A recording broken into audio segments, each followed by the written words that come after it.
Kira, you up there, Johnny?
Hello, welcome to One of Nine. This week we've got Marie Jones with Maria Jones and her 6 children, and Marie's married to Declan, and your children are from 14 down to 6 months? 6 months, yeah. Sorry Marie, I'm looking like that now because Jemima's got poo on her bottom. Could you pass me a little red bag and I'll just... You had a really boy family, really boy heavy family when I met you. 3 boys. Max's baby. Yeah, it was. It was very male. Declan is like with 2 men in terms of like masculinity.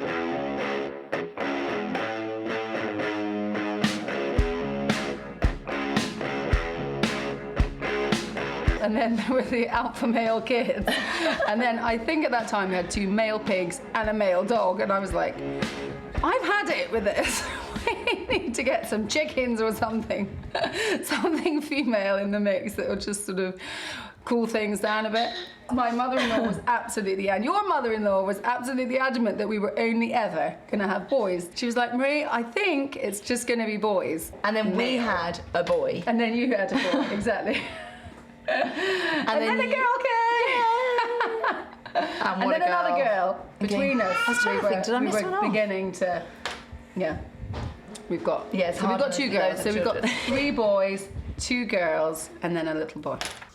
And what do you think, because they're so adventurous and out there and exploring, do you think that has given them things in life? I think they've got a really solid grounding in life. Like they're not, we've always tried to stay away from like TV and computer games. We do not allow any computer games into our house because we have kind of been there.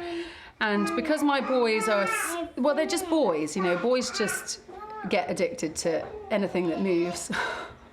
You know, if it's a car, they show interest in it, but passive movement is really attractive. We say absolutely no to any computer games, which is a bit of a strict line to hold, but we find we have to do an all or nothing because it just creeps up again. They get up in the morning and they're outside and they have developed so many skills. We have got quite a bit of outdoor space, which is a huge blessing, but they are brilliant at building, you know, looking after animals, even just, well, just now, for example, to entertain their kids, they've just erected a water slide. So they found a slide somewhere and stuck it above the sand pit, and now everyone's stuck a hose at the top and everyone's sliding down. So, yeah, I mean, they're very hands-on, they're very creative, and know how to take risk as well. Oh yeah. So I think it's tempting just to cuddle them in, strap them up, and just say, just stay there and you'll be safe and have a nice time. Yeah, so Declan and I have always had the approach to all of the children, actually, not just the boys, but we want our children just to be resilient and to not always need mummy or daddy. So when they fall, for example, I always wait a while just to see how bad a fall it is, and then reassure them that it's fine, you know. It's fine. Well done. You've fallen and you get up. Woo. That's a good one. And we have had some big falls out of trees and things, but actually I just think the payoff is so huge. They're so independent and they're so cautious of looking after other children who who, come to our place. We've got a lot of outdoor spaces, trees to climb. There are lots of potentially dangerous situations. We also allow our children to use machinery, which maybe other parents wouldn't allow them to use. But we've trained them from a young age to be able to use their hands and to understand the dangers that they're working with. So whether it's climbing a tree, or whether it's using a chainsaw, or whether it's like a sanding disc, they know that these are serious tools and they can potentially cause a lot of harm to themselves or to someone else.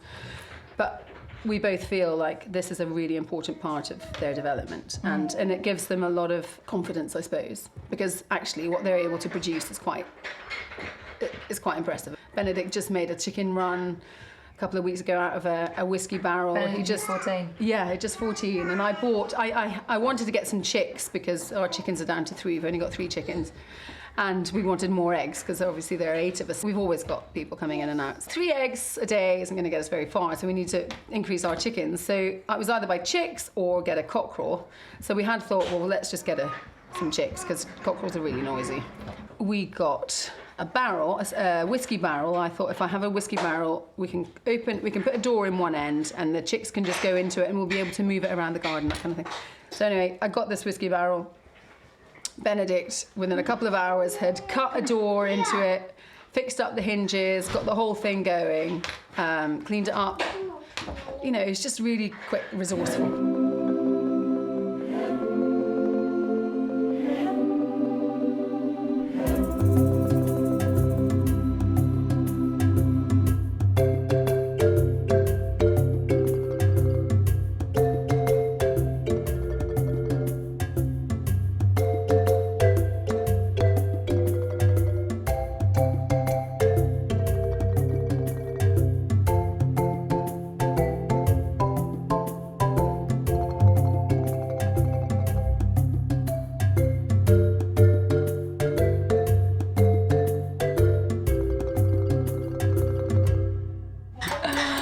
Yeah, we're kind of a hunter-gatherer family. Like, he hunts, I gather. So I grow all the veg and have the chickens. And I love being grounded in reality. I think it's really important to have your roots in nature, for the children to fully appreciate life, where all their food and everything comes from, and and also to not be afraid of doing hard work. So often we'll dig the veggie patch together. My thing is definitely nurturing animals, growing vegetables. I nurture, and then Declan just goes and kills things. So the combination is great because it puts food on the table. I think I heard a poet once describe Declan as the closest thing to early man. How that has obvious authoritative position in the family. What about in terms of the spiritual development of the family? Is he the lead, or do you take the lead, or how does that work? It depends. I think we're quite a good team. So he's really good on the sort of nuts and bolts, sort of practical things. Which mass we go to, and he's got his mind set on all of these things, and he makes the decisions, which is actually really good. It's really liberating because I don't even have to think about that. I just do what I'm told. And I think that's the way it should be. I think the husband should take the lead in all of these things because he is the authority. He speaks for God the Father in the family. So, but then when it comes to sort of more the heart of our relationship with God, I think that probably comes more from my side. And very often I'll say to Declan, "Have you said prayers with the kids in the evening?" And he'll just do. It's all very sort of square. It's just to the vocal prayers. So, Our Father, Hail Mary, Glory be, Act of Contrition, done. Angel of God, done. Whereas I'll sit there and I'll talk about, what can we thank God for, and how have you seen God in your life today, and is there anything that you need to apologise to God for, and maybe I can offer a few suggestions, because usually I've seen a few things. But, it's a lot more sort of conversational. And I think also the mum has more of a sense for where she needs to sort of push her children in their faith. So I just think we work well together. And so was that always the case? No, I think I used to be the one sort of pulling most of the time, and always with a bit of apprehension, because I never felt it was actually my place, because I don't think that is the place of the wife to lead the family. I don't think the wife leads the family. I think the husband does. So for a number of years, I felt like I was nagging. You know, we need to say the rosary, or why don't we go to confession? And actually, Declan's always been really good at for pushing things like that, and he wouldn't resist. But I think probably most was like going to the confession or things like that. But it was always my suggestion. Whereas now things have changed. I mean, something changed it? Declan's an interesting one because he reads a lot, and I think there have been a number of factors which you'd have to ask him about, but I've noticed over the last year and a half, maybe 2 years, certain things sort of helping him to be more serious and more intentional about the way we live our faith, like as our family rather than just as Catholics. So, and I think with the whole sort of COVID thing, there were situations that came up that made us have to choose between, you know, what we used to do and what we do now. We have made a few changes, for example, you know, where we can go to Mass, because we always felt actually we didn't want our children to receive communion on the hand. You can't really control them. You can offer suggestions, and you can put them in an environment where it's easier to behave in a way that you feel is right. And so decided to go to the traditional Mass. Declan's made a New Year's resolution. Although we have a wonderful priest who lives next door who does celebrate the Mass in the new rite, and he always does it very beautifully. And so we do go to the new rite as well. But we're very conscious that our children should, when we can, be in an environment where those principles that we uphold, for example, how we treat the communion, how we treat Christ in the Eucharist, should be in keeping with our own. Actually, the change that's taken place in the children, I think, has been noticeable as well. I've noticed a change. What have you noticed? Well, just like a calmness. Our boys are very, very boisterous. We have quite a lively household, and sometimes I just feel totally overwhelmed by, you know, the people in my family.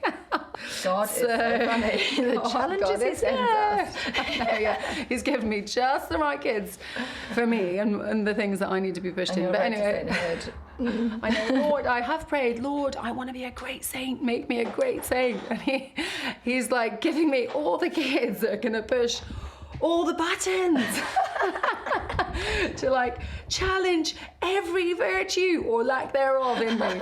And so anyway, so for a long time, I mean for years, I was struggling on a daily basis to kind of like keep my head above water with these wonderful kids and wonderful husband that he's given me. But I feel like since we've been going to the traditional Mass, things are calmer. And they are good kids, but they're not naturally kids who would sit and pray. That's not no one in my family is particularly like that. We find it hard to sit still to do anything. But they've got a beautiful sense of the sacred, and they have got lovely hearts, and you know they do want to serve God, and they've been serving in the old Mass, which has been a really beautiful turning point for them actually. And when you see them serving, you can see that they're getting something more out of the Mass than they were getting before.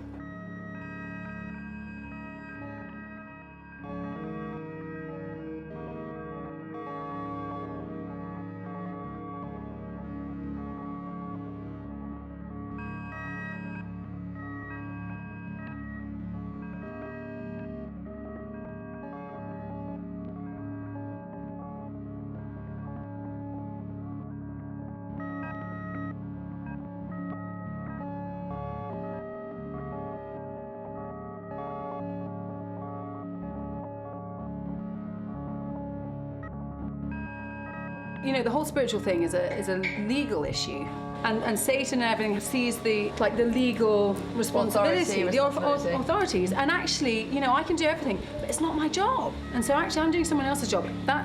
I might get brownie points for that, possibly, but really, he should be getting the brownie points. I want to be led. I want you to take control. You're the boss. I can clean the clothes. I can get my kids dressed. I can get them educated. I'm in charge of all the education of my kids. I can get them to do their music practice. But ultimately, he is in charge. And I just want the freedom of being able to say, I am taken care of in a sense, you know. This is the guy who's going to get me to heaven, and all of us as well. You know, women need to be kind of cherished in a way, and kind of like built up and protected, and all these are the things that men should provide. And I just feel like sometimes, and like I say, I've said it to Declan in the past, and he's actually really taken it on board. I hand the whole thing up. Whatever you say, I'll do. And actually, my dad was like that. And actually, it was really funny because when they got married, they weren't Catholics when they got married, but they had a very strong spiritual life. And my father said to my mum, "Will you obey me? I want you to take a vow of obedience. Like, when you marry me, I want you to say in the marriage vows that you will obey me." And my mum was like, "Oh, of course." Like, she just laughed at my dad. She was like, "Yeah." So she was always very aware of the fact that my father was the head of our family. And I know that there's a truth to, there's these statistics that you get that say the mother can practice and not the father, and then the chances of the kids, I'm not sure what the stats are, but 30%. the chances of the kids practicing is really low. And then if both parents practice, then it's much higher. But actually, like around 40%. But the best one actually is that the father practices and the mother's not really that bothered. Okay, hold on. It's 2% if the mother practices, right, without and the daddy doesn't. 2% of the children will continue the faith. Yeah. 33% around there is if both of them practice, of them do. And then it's about 44%, something around there, if the father practices, right, and the mother doesn't. Mm-hmm. Is it not higher than that? 44? Maybe it's not. That's what I heard last Right, night. it probably is right, yeah. But yeah, in our house, it was always my father would always take the lead on all the spiritual issues. They converted just before my birth. So my father, every morning, he would have us pray the rosary before we went to school. So he would wake us up, actually bless him, every morning he'd wake us up with a cup of tea and some biscuits. He'd come to our rooms and bring us a cup of tea and some biscuits to sort of wake us up. We lived in the north of Scotland, so it was a bit cold. And then once we'd had our tea and our biscuits in bed, we'd all go into their room and pray the rosary. And so he always sort of made all the statements, all the sort of, he set all the rules down in our family, particularly with regards to the faith, but also the way we dressed. My father was the one who always said, "You are not leaving my house dressed like that. No daughter of mine is going out with a skirt." Like, not that I was particularly, badly dressed, but he was on it, and he was always the one, so that my mum didn't have to do that job. He was on all of these things. No strappy tops, nothing above the knee, but we knew exactly where we stood, and it was great. Do you think the simplicity of that? Yeah, it was so simple and very liberating. The whole thing about obedience as well. When the father takes control, everyone can relax because we all know what the rules are, and we just get on with whatever else we've got to do. Hi babies. We're fat. We're really, really fat. Thanks, guys.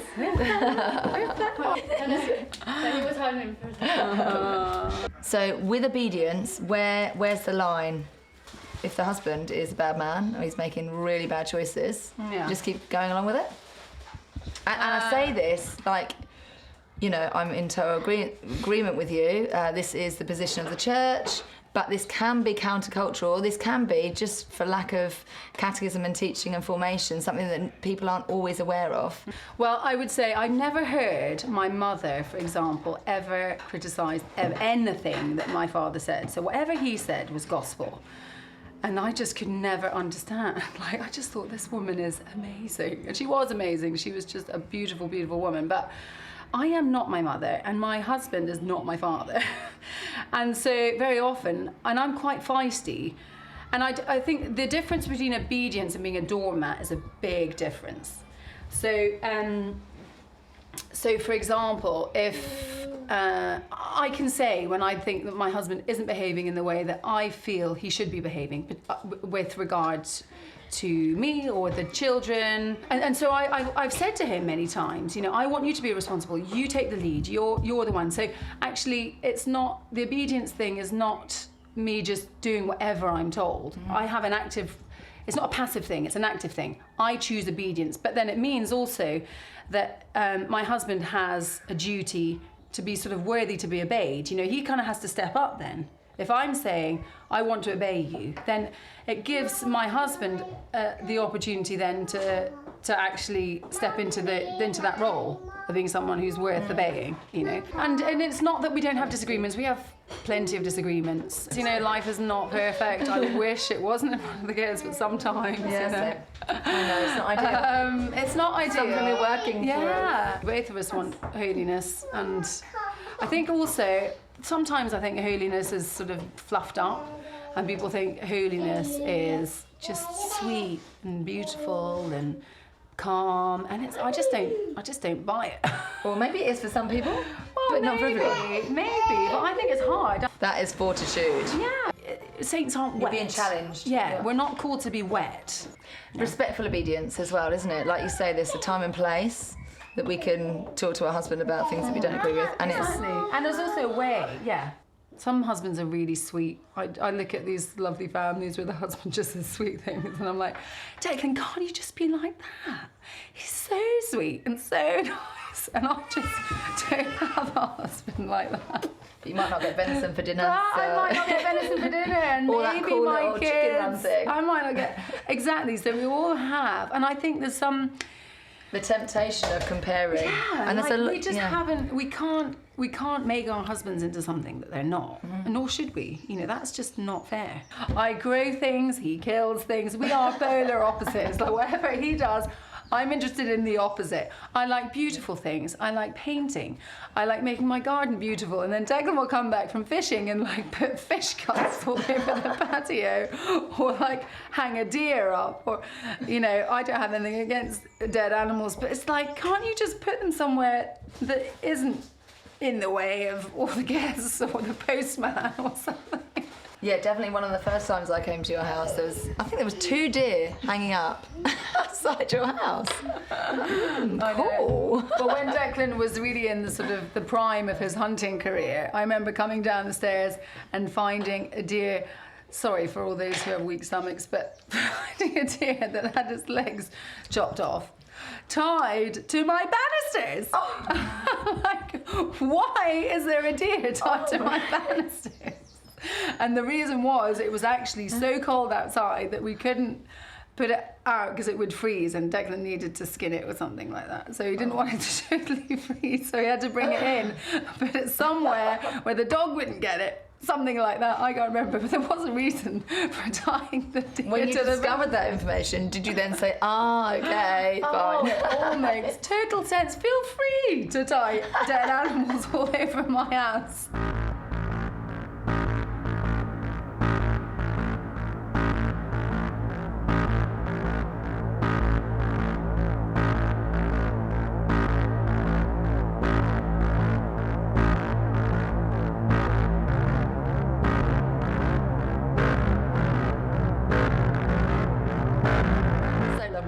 Your gorgeous first girl made her first Holy Communion recently. She did, on the Feast of Corpus Christi. That was beautiful. It worked really well because it was in half term, so we had the week to sort of just take a bit of time out of school and to prepare really well. A wonderful priest friend of ours. You started preparing 1 week before the first Holy Communion? No, we had actually started well before that, but I mean sort of like going deeper.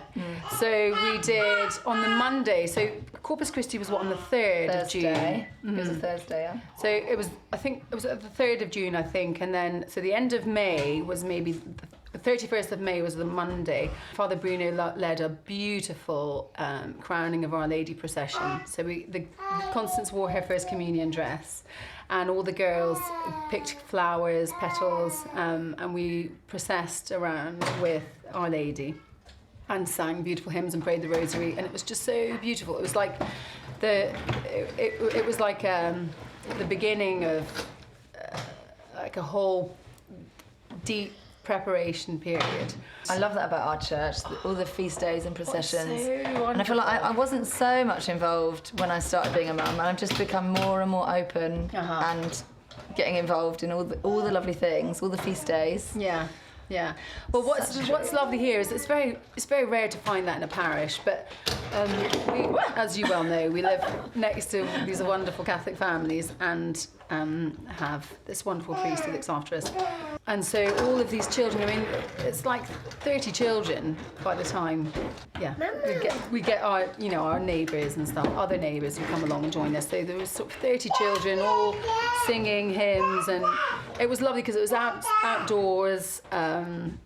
Anyway, so that was the first sort of really intense time first day of intense preparation for Constance's First Communion, and then we did a day of short retreats, and we did some adoration, and another beautiful friend of ours did Catechesis of the Good Shepherd, like an intense retreat for them for maybe an hour, and then we prepared some flowers to take to the church to put on the pews, just to make the church beautiful, to sort of prepare physically, do something with our hands. And things that maybe we're more used to sort of associating with getting ready for a wedding sacrament, exactly. marriage Beautiful sacrament. celebration. But not leaving the decoration to someone else who's going to come in and do the flowers. I wanted her to take, sort of a little bit of responsibility for making the day beautiful herself. So we did that, and then Father Bruno did some adoration with it was really lovely. We have been we've been in our homeschool curriculum, we've been going through the First Holy Communion catechism. So she's been gearing up to this moment, but then our priest friend asked, would Constance like to make a First Communion this year? We're doing it at the Feast of Corpus Christi. So then, we kind of had this date, and I was thinking, I don't know if she's ready. She's 7, so it should be a reasonable age. It's not particularly It is the young. age of reason. Sometimes you wonder, but no, she's... But it's moments when, she was asking about going to confession, and I'd say, what kind of things do you think you could take to confession? She was like, I don't know. I really haven't prepared you very well. But, I think even just asking questions, asking them that question, they're having them just think about it and tease out of them all these little things are just huge steps, actually, because very often children don't really think about how to make an examination of conscience. I, like with so many things of having children, I then have to sort of reteach myself, what do I do? How do I do it? And sort of try and simplify it. And then in the end, I actually help myself. So we sort of came to this conclusion of the 3 things, which then I realised lots of people were doing this. What our sins are against God, against others, and against ourselves, those things, and then start mind mapping ideas that could come from it, and then going through the 10 Commandments. Have you found that to be helpful? Yeah. Although, like, some of them have, Number quite 6. Yeah. So you try and explain that to a 7-year-old. We started doing an examination of conscience every evening. All these things help, and then I think there is definitely an aspect of, you've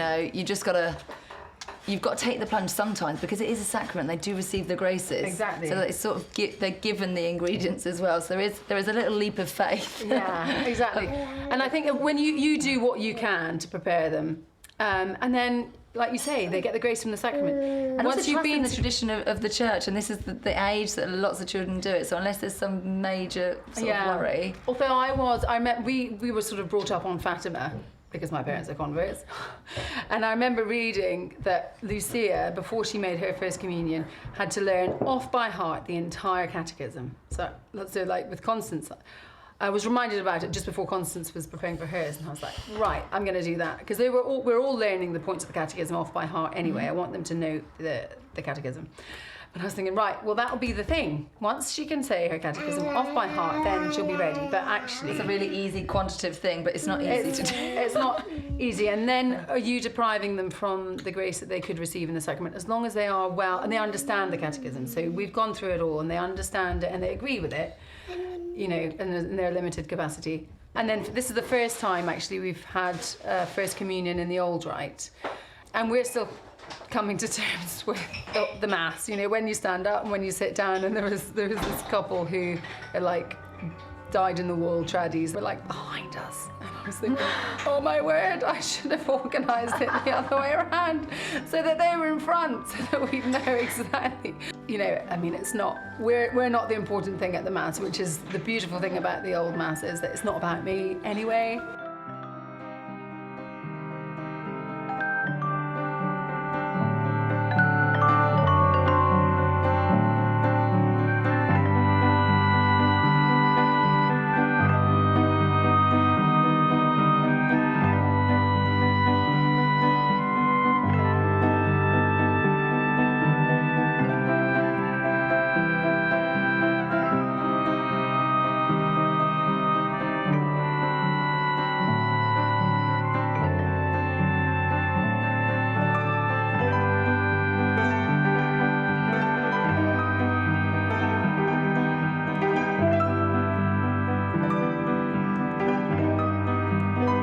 Thank you so much, Marie. It's just delightful to hear from you. I love that we're sister-in-laws. I know. That's so fun. We have almost the same name. That's the same name. You set me up with Peter, so I must thank you for that as well. Oh, For the record. pleasure.